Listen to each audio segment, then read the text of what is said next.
Un nouvel amplificateur qui vient rejoindre une gamme déjà très impressionnante. J'adore l'impressionnante, oui tout à fait.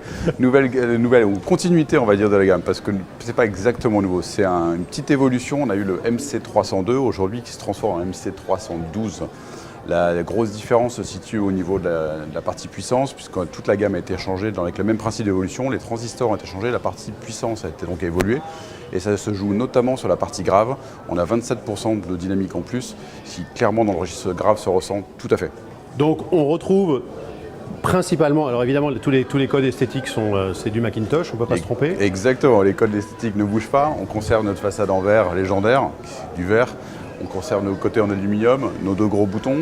Ce qui a changé, c'est aussi d'un point de vue esthétique les radiateurs pour la partie puissance, à nouveau sur les transistors, où on retrouve ce joli petit logo MC qui rappelle Macintosh. Sans quoi le look principal du Mac reste évidemment le même, qu'il ne faudrait surtout pas changer. Alors d'un point de vue très pratique, c'est un produit qui va être disponible bientôt? Produit disponible dès la semaine prochaine. Le prix ne change pas. Il reste au tarif de 10 000 € qui était celui du 302. Juste simplement plus de puissance et beaucoup plus rapide dans le registre grave.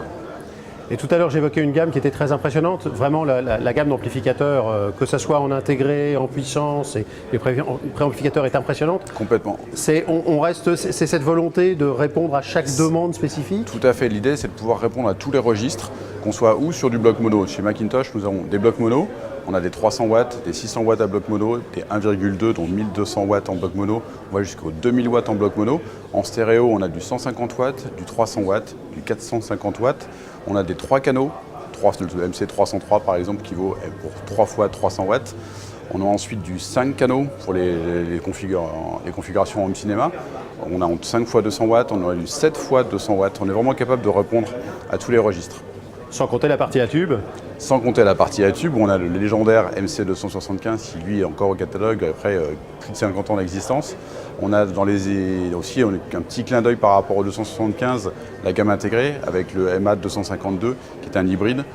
Tube sur la partie préampli, transistor sur la partie puissance et après on retrouve les classiques MA5300 qui est le premier d'intégrer au-delà du MA252 full transistor.